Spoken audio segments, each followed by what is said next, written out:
Bueno, cuando me fui a estudiar a la Universidad de Reading, ahí empezó de alguna manera la carrera de tipografía, pero mi interés en la tipografía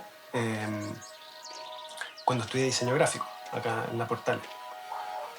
Ahí tuve clases con Manuel Figueroa, que fue mi profesor de tipografía, y ahí recién me pude dar cuenta de que, bueno, hay diseños invisibles detrás y eso me despertó mucha curiosidad.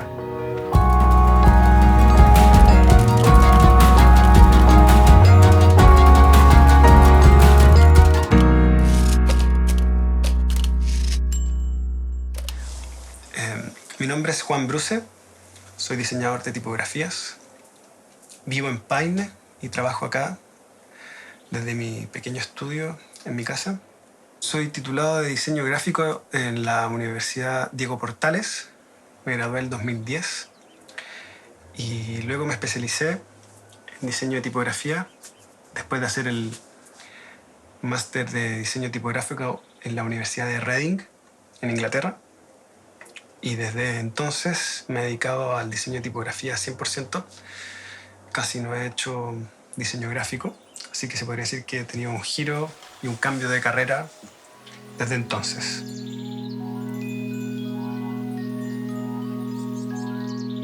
Bueno, la mayor diferencia entre de cómo se aprende, diría yo, en Chile a cómo se aprende allá, a mí por lo menos lo que más me chocó fue lo que nos dijo Jerry Leonidas, que es el director de la carrera, que no nos enseñaban tipografía. Nos decían, así se hace una A, así se hace una curva. No, porque nos decía, no hay nada que podamos enseñarte que no puedas aprender por ti mismo, nos decía. Y aquí tienes todo para aprender de tipografía, todo.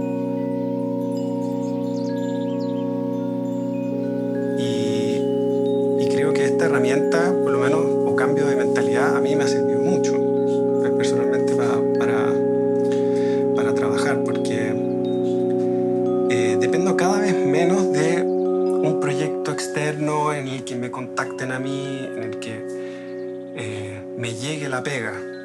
Es como un concepto como más, bueno, aquí tenéis todas las herramientas para iniciar tu propia investigación, para iniciar tu propia búsqueda. Una de las cosas que más me gusta de la tipografía es eso, de llegar hasta el fondo del asunto. Entonces se te abre un mundo cuando uno puede y sabe gestionar sus propios proyectos. Los alfabetos no latinos es un término, bueno, muy cuestionado porque es latinocéntrico. Todo lo que no es latino se considera un alfabeto no latino. El latino me refiero al que usamos normalmente nosotros. En la categoría alfabeto no latino entra tanto el griego como el asamés, o sea, o el bengalí o el devanagari. Entonces uno dice, bueno, esto es una categoría un poco general.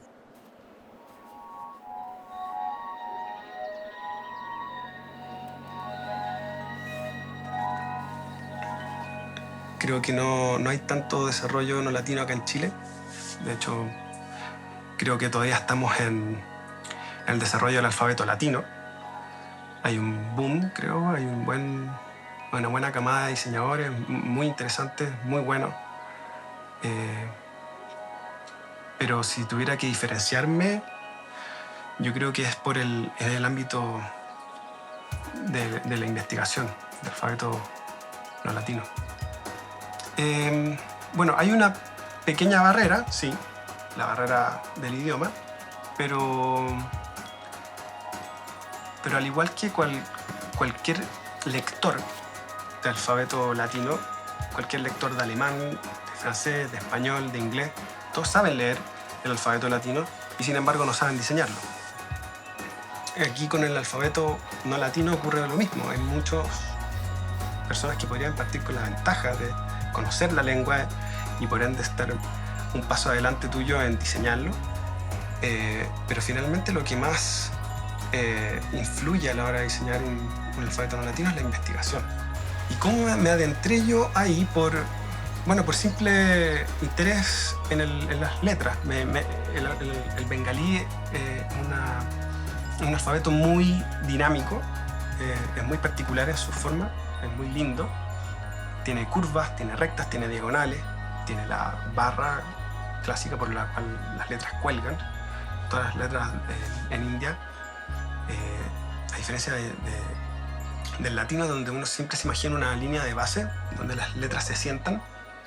En el bengalí, en el gurmukhi, en el devanagari, las letras cuelgan.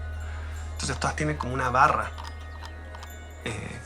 por la cual las letras se desarrollan hacia abajo, y a veces con acentos o vocales que van por arriba, pero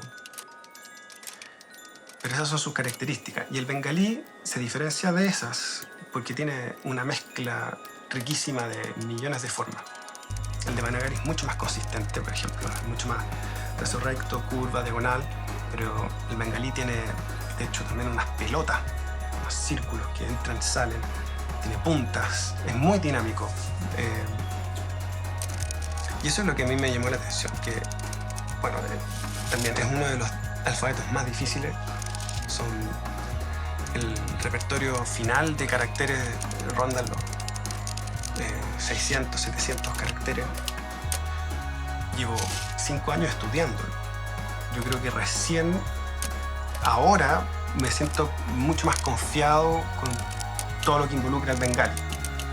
Ahora sí yo creo que puedo hacer un bengali más consistente, pero durante 5 años estuve haciendo bengali para trabajo y todo, y sin embargo siempre sentía que me faltaba algo, que era realmente complejo.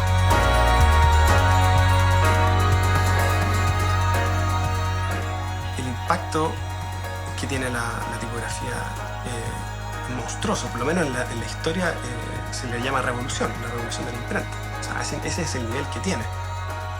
Es súper importante la tipografía. Es acelerar todos los procesos de expansión de conocimiento. Sí, para mí la tipografía tiene un impacto brutal en la sociedad. Hoy en día quizás ya menos, porque se ha naturalizado, se ha hecho un commodity, se ha hecho algo más natural, pero sí tiene un impacto muy grande.